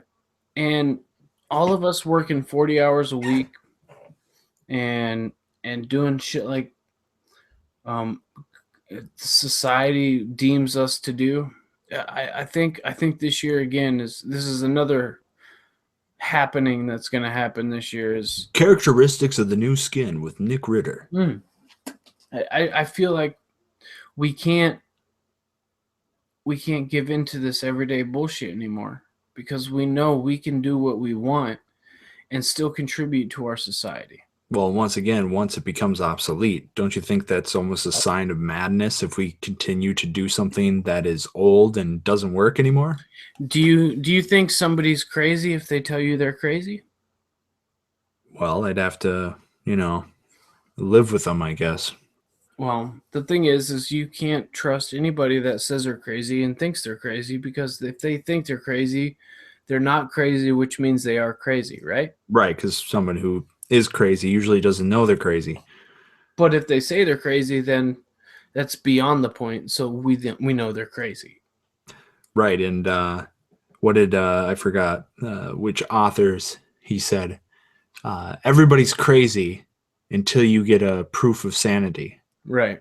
Or you have to be discharged from a mental hospital. Otherwise, everybody's crazy.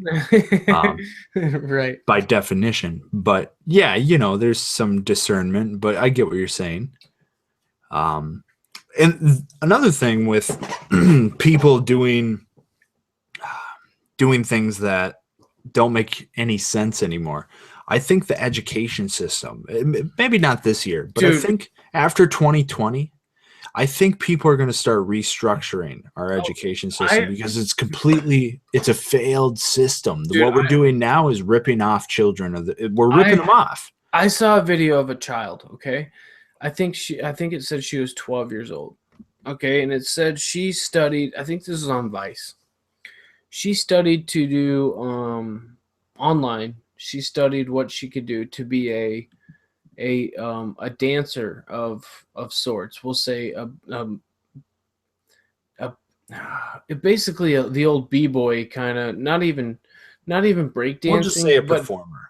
We'll say that. So she studied everything she could to do this, to do her style of dancing or whatever. But then she realized, as a 12-year-old, she could educate herself on anything on the internet now. So what she said as a 12-year-old girl is, I don't even think I need school anymore. I just think I can, if I need to know something, I can study it myself, and if I want to know it, then I could just keep it in my head, basically. Well, 3 things.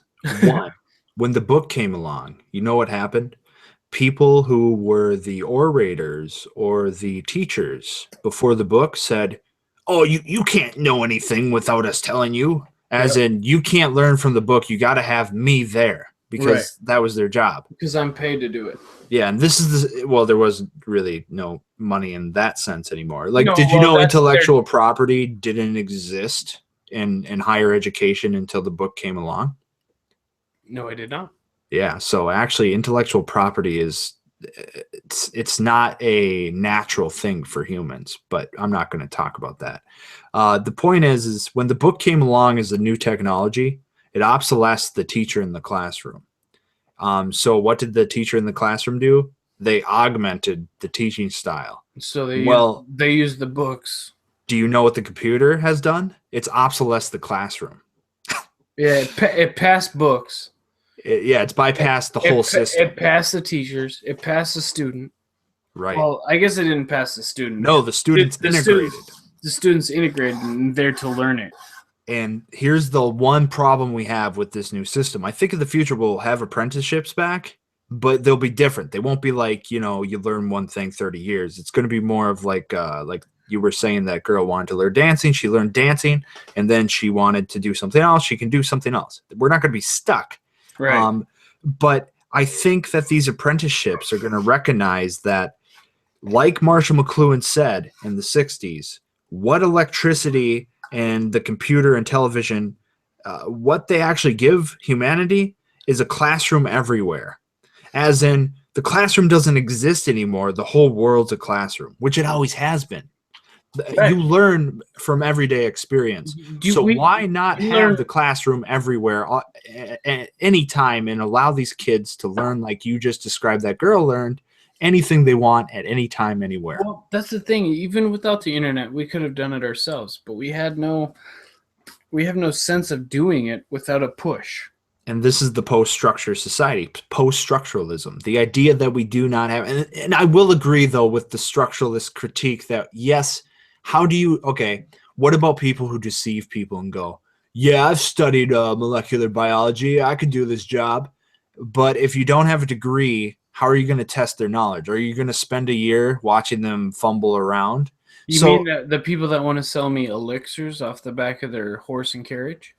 Right. Well, the people who say they learned something but have no proof. What do we do about that? Because I'm with you 100%, but that's my only dilemma when I critique this. I don't know how we can't progress from here, because you have to have the same fact as you have to have something that checks the facts, and you have to have something that can relay the facts. So you think like in the future, like, okay, for instance, you buy Assassin's Creed, you get trophies and you beat Assassin's Creed. If I go look at Nick Ritter, you can be like, hey, man, I'm good at Assassin's Creed. I'm like, yeah, right. And then I look at your trophies and I see that you have all the trophies. Do you think education is going to be a program that you download in the future and you get your degree by completing the program? I still outside of the classroom. I think it's going to even be more that you have to attain it, because you never really had to attain it now either, have you? Like, no, not necessarily. Because even if we paid 30 grand a semester to go to Harvard, I just think we would have had to be there. Well, and it's more for the networking, right? Like, Yeah. that's really how you get your jobs. It's not the education, it's the networking. Right. And that also brings up a point.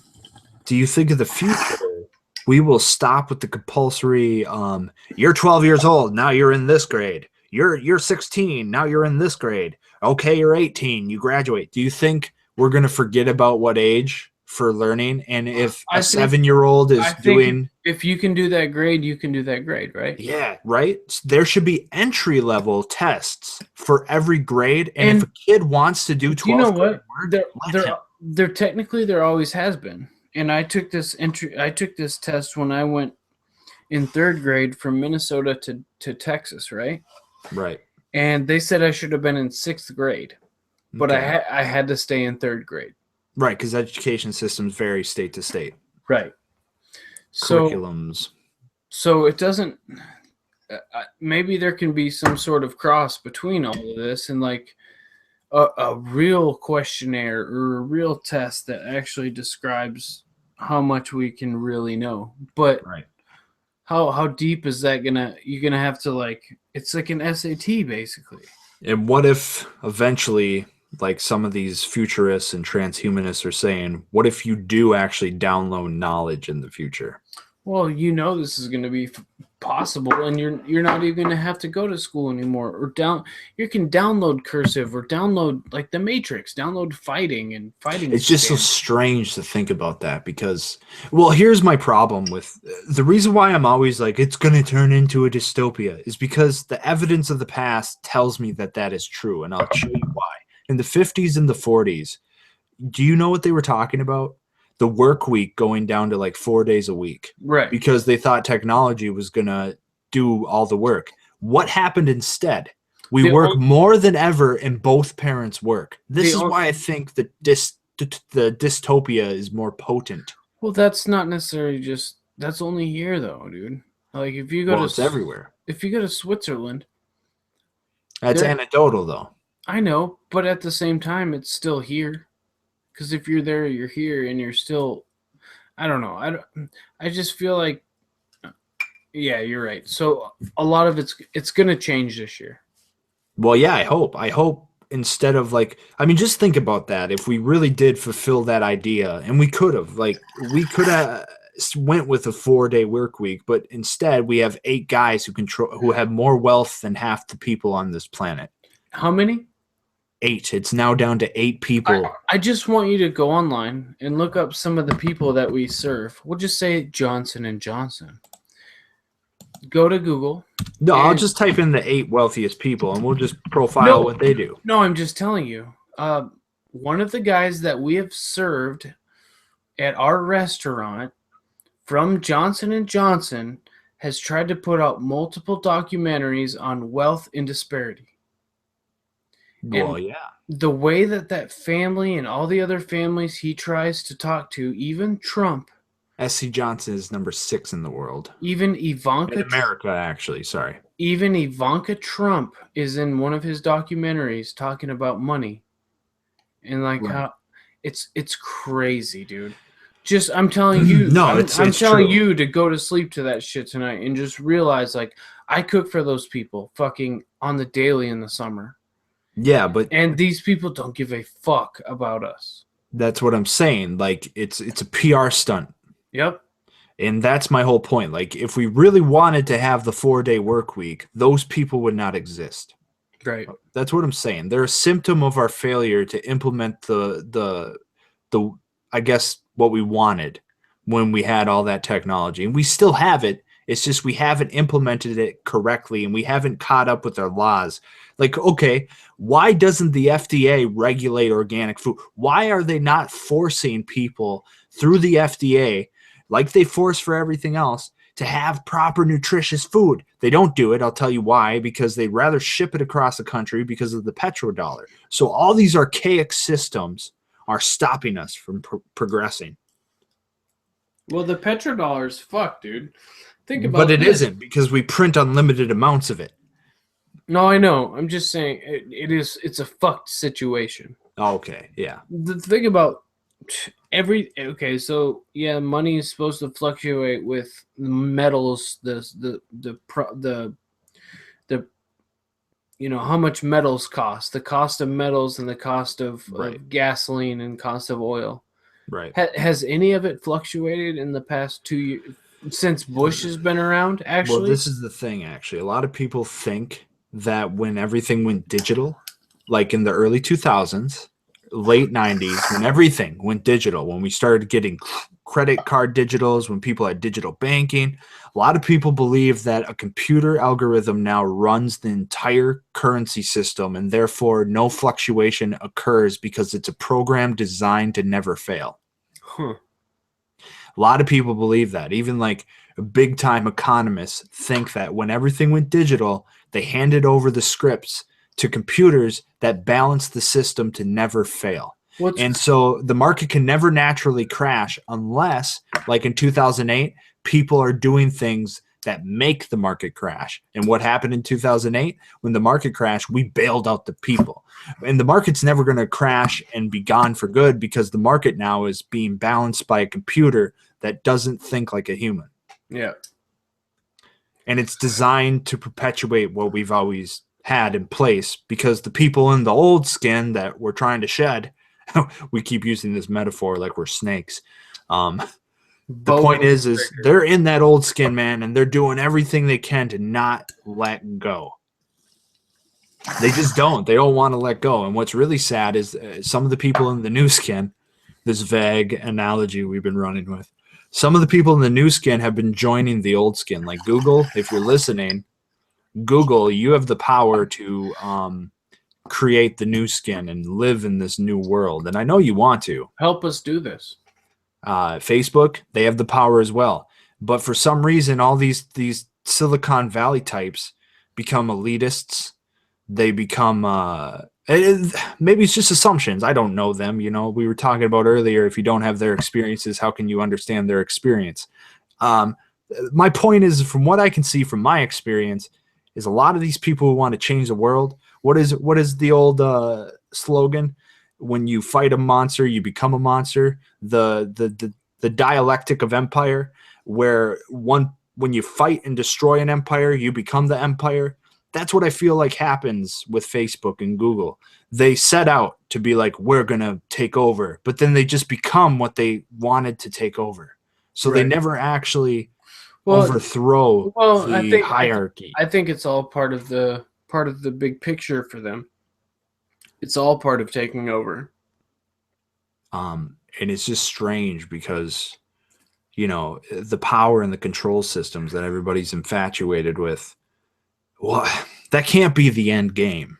No. I mean, I get it. We're all going to die one day, so whoever dies with the most toys. But that's so primitive. Like the idea of that, the materialist Darwinian perspective is so primitive that if we're ever going to move, I keep going back to this, if we're going to leave Earth, if we're going to do this, those motherfuckers are either going to leave us behind because they got there first with the most toys, or they're going to do the right thing, but they think everything's relative in terms of morals because they do what thou wilt. And they're going to, if they do the right thing, they're going to take us with them because they realize that diversity and ecology is the better thing. But if they don't do it, I don't know. I mean, I guess the end does justify the means because our species will survive, but it's going to be quite a corrupt species. Who's to say that they won't eat each other once they leave us behind? Yeah. So, if the predators, like I'm telling you guys, listeners and people, if you don't diversify your portfolio, that ecological system, any system, the biology in it, it's going to either be stunted or it's going to collapse. So, if you leave Earth and you only let the predators play on Mars, good luck. Very discreet. Or very discreet. Makes no sense. You're part of the other side, which also doesn't make sense because you're not. You're part of the side that I'm siding with. So what side are you part of? Well, all I know is if Jesus. you know, if there's the Republic, Plato's Republic. Republicans and the Philosopher King. Democrats, and the Republicans and the Democrats, right? Well, no, the philosopher kings in Oh, Plato's Republic, they should know that they have to take care of the poor and the weak. But now we have a system where everybody wants to be a wolf and they want to eat the poor and the weak. don't you love playing dumb sometimes? Well, it's just strange, isn't it? Well, like I like doing it at work, especially when I'm cooking with people that are like 20 years older than me. Like, yeah, well, like my kids are chefs and they do this and this and this, and I'm like, oh yeah, I'm just kind of like sitting at home YouTubing right now and shit like that, like playing it off. Like, I don't give a fuck what they think. So I'm changing. I'm getting out of the deep shit to get to more of the shallow stuff. You're playing dumb. No, no, I hear you. I'm gonna put some weird videos up about food soon. You should. Is that cool? You'll diversify our portfolio. Well, we are talking about diversifying. I think that's another phrase that pays. You should. This year's diversify.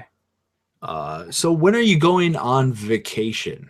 As my co-host, I need to know. I don't know exactly. You got me doing a lot of shit around here, so I'll have to. I'll just say February.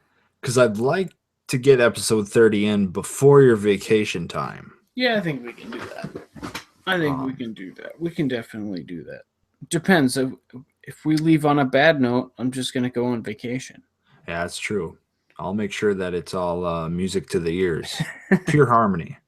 Here at Auditory Osmosis. Moses. We thought about audio, just no auditory. Yeah, we did audio Osmosis.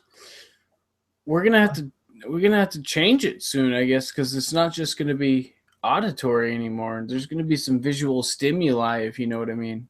Right. I've been thinking about that. And I was thinking about the title.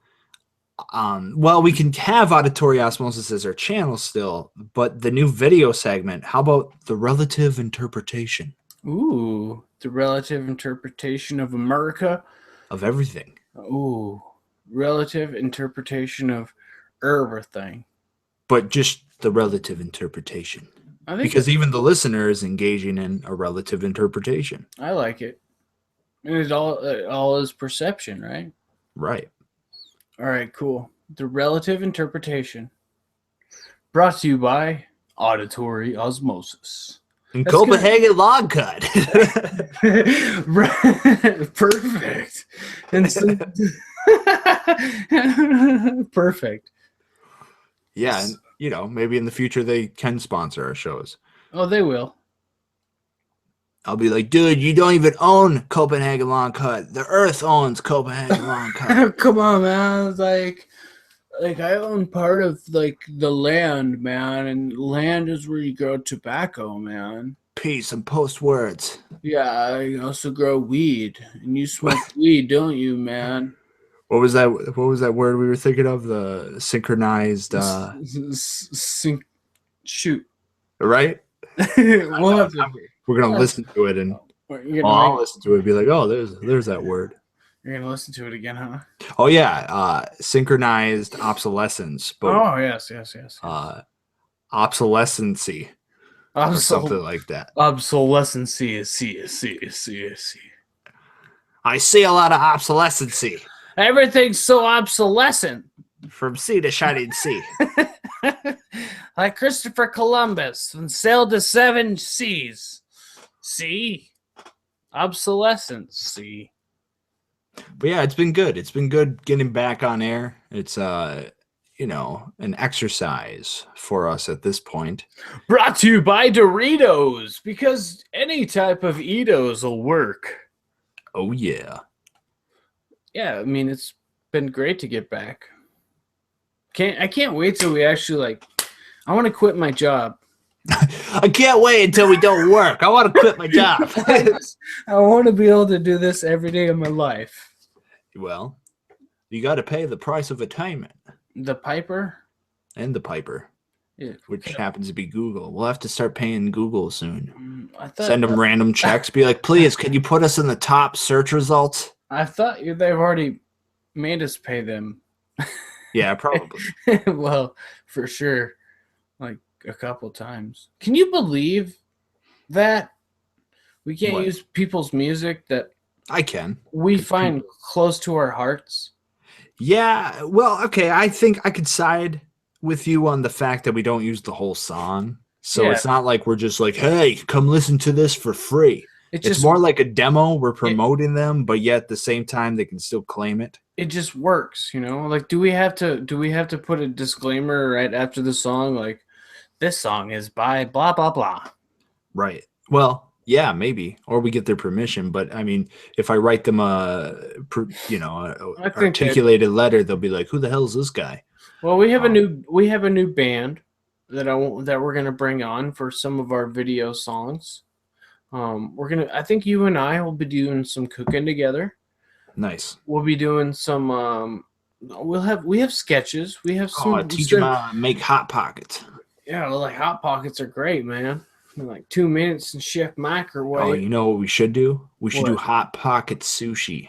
Ooh, Remember that one sushi expert who was making like sushi out of just Taco Bell and random shit this guy gave him? Oh, I still watch him, man. He's awesome. He is awesome. But no, you're right. We should do cooking shows and cook this and do all that. We should do everything. We should diversify. This is the year of diversification. It's gonna be great.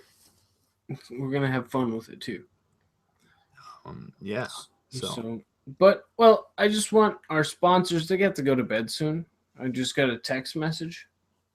yeah, yep. It's approaching that time where They really love what we're doing, but apparently Copenhagen really doesn't want to stay up past 12:25.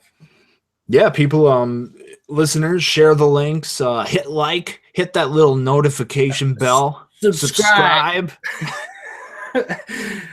Soon, just be ready for video. I know this auditory thing, thanks for staying with us, but it's going to be even better soon. We'll be able to talk to you while you're running on your treadmill. We'll be able to speak to you through it. Through your elliptical, we'll be telling you to keep going, man. You'll get all my extra body language when I'm flipping you off, even though I'm saying really polite things. And all the Doritos that motherfucker eats. Jesus. He loves Doritos. Nom, nom, nom, nom, good. Brought to you by Doritos. Again, anything that ends with Etos, Fritos, Doritos, any type of Etos. I think Doritos should just change their brand name to GMO Etos. GMO Etos coming at you. GMO Etos. They're good with mojitos and Tostitos. Any type of Etos, really. And then have like some side effects be read off. Be like, may include diarrhea and gonorrhea. Mr. Hawkins, I just want to say it's good to not have to hide from you like you're going to stab me with a fork again. No, I mean, I found enlightenment. As my picture, I'm now a 33-degree Freemason, and I've risen above duality, and I've transcended the binary opposition of life. Kind of like that guy in that movie. Yes. Okay, perfect. Well, except for this is my movie, and I'm writing the script, bitch. Oh my God, you're changing the world. The whole world, you're changing it just by the way you're talking. The auditory osmosis effect. You never know where it will strike next. Thank you for listening.